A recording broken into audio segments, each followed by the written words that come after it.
I've given Terror Squad a numerous amount of record deals. I've given them the best years of my life. I'm getting older. Maybe I should try to step off and try my hand at putting my own career in my own hands. And that's what I did. I walked away as a perfect gentleman. Joe and I never had no outstanding beef or no arguments. Joe never robbed me for no money.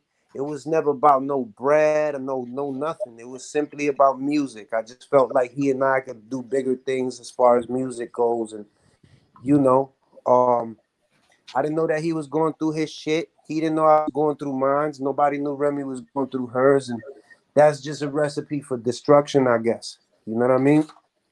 Right. Being as though you was close to Big Pun, how did it feel? How did you take it when you seen her kind of coming at Fat Joe and accusing him of some stuff and them kind of going back and forth? Did you take that personal, or did you kind of step back and let them handle their little situation back in the day? Well, like I said, everybody was going through their own shit. So I was just hoping for the best. You know what I mean? I was holding on to what we had built for dear life and just trying to make a way and but everybody was already going through their turmoil. So when she was when as she was making her diss tracks and she was expressing her anger and her shit, I was already putting my best foot forward at leaving. You know what I mean? So I was already focused on making the exit myself, and I wasn't really too focused on Remy and Joe's beef. No, I was speaking more so of Liza Rios and her coming at Fat Joe in the videos that she did and Yeah, saying, that's also some I just stay away from that. You know what I mean? They have an understanding as far as Pun and Joe's business transactions and deals and paperwork. I wasn't in the room when they put the papers together. I wasn't there when the papers were signed, nor did I have a conversation with them. So that's just something that I play my position. I mind my business and let them handle it. You know what I mean? I know the real. I know what I believe and I know what I know. But again, that's just something where Joe is my big brother. I love him. And Liza is my other brother's wife. So I'm right. stuck in a position where I just gotta, play my role and mind mines. Right. Respect. Go. I got one more question. Don't want to be a player. I heard something you supposed to be on that before Joe. How'd that work out? I know. No, no, no, no. It's Joe. For Pun's first album, for Pun's first album, I had left the block and I was on the run Okay. for some that we ain't even got to talk about. You know what I mean? And Word. but for Pun's second album, I was on about 75% of the records. You Hmm. know what I mean? And when he passed away, I guess for political purposes and shit like that, they felt like putting a bigger A-list artists and people that was already moving and making noise on the record. So they took me off of quite a few records.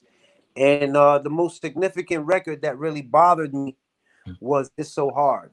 You know what I mean? Mm-hmm. Man. So "It's So Hard." Shout out Jones, right? I co-wrote the hook. I Mm. sang the hook with my entire heart. It was a record that was near and dear to me. And they felt like they needed to get someone else on it, so they put RL. They tried to get RL to sing it, and they wasn't really too fond of how RL sang it, so they had Donnell Jones come in the studio. Mm-hmm. And I worked with Donnell Jones for about like 2 days till we got it right. And if you really listen to, shout out to Donnell Jones, incredible guy, extremely talented dude. I'm a big fan of his shit, extremely big fan. I had him in the studio for about 2 days till we got it right. And if you really listen to the record, it is really me singing. Hmm. And they took a track of Darnell Jones' lead and they put it on top of mine. So if you listen to the backgrounds and you listen to the riffs and all that, it's really me singing on that record. You know what I mean? Um, they took Loco Bananas off of the album. I was on that. Pun's whole idea of having me on the album was like a major introduction to the world of me. You Absolutely. know what I'm saying? This is Tony Sunshine. This is who he is. And guess what? He's on half of my album. After that, it was my turn to go. You know what I mean? Pun passes away.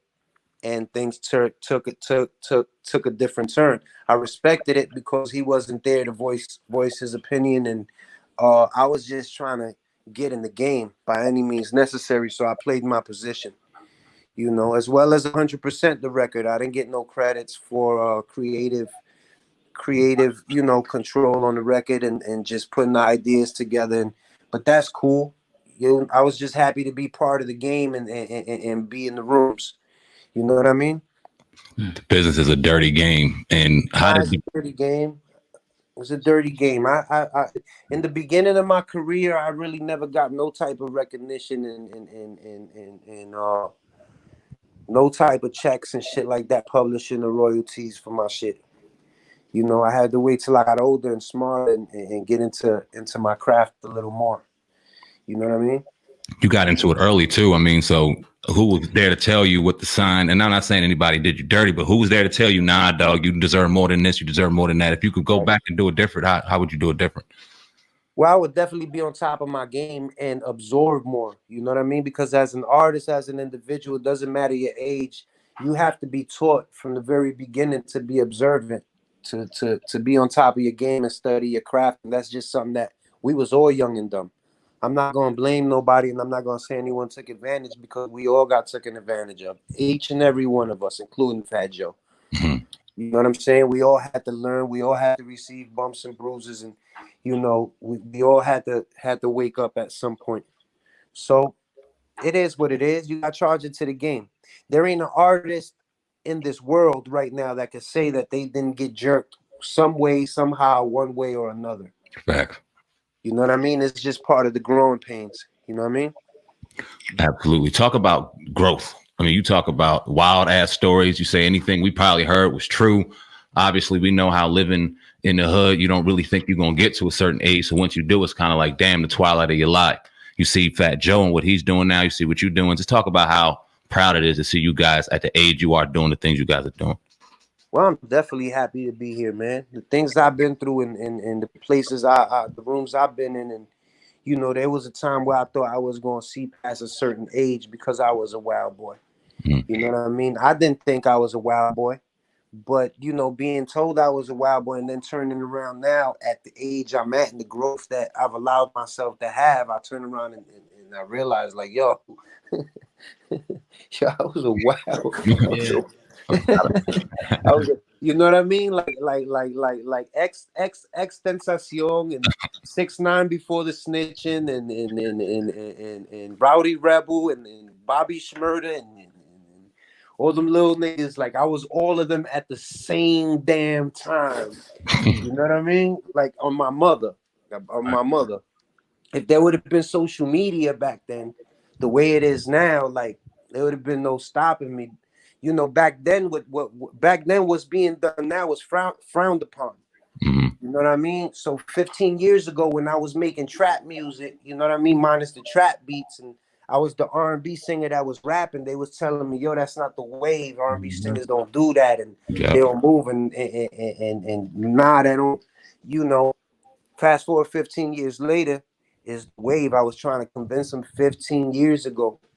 You know what I mean? They kept telling me it wasn't it. I kept telling them, yo, but Lauryn Hill. Nah, but Missy Elliott, there's no male artist doing it. And I'm Spanish. I'm different. Mm-hmm. Nah, yo. All right, so, I wanted to wear the 15 chains with the hat to the side and the construction Timbs, and they kept trying to convince me to wear the silk shirt with the slacks. And I wasn't with it. You know what I mean? I wasn't with it. But, I'm proud of what's going on now, and it's a beautiful thing. I'm not mad at what I went through or the things I had to learn to get to where I'm at. I'll say that I'm nowhere near where I'm supposed to be, but I'm blessed to be where I'm at, if that makes any sense. You know what I mean? I'm blessed. I wake up every day. I'm able to provide for different families and as well as mines. Right now, through the COVID-19 situation, every week I send out anywhere from 25 to 30 boxes to less fortunate families, less fortunate children with special needs, disabilities, single fathers that are raising their children that don't have the proper supplies they need to survive during the COVID. Mask, gloves, hand sanitizer, disinfectant wipes, uh, uh, uh, disinfectant soap, Lysols, and you know what I mean? Right. So I'm blessed. I can't complain. I'm in a position where I'm not the richest nigga in the world, nor am I the poorest guy in the world, but God has allowed me to provide for myself and others. I gotta say I'm blessed. Absolutely.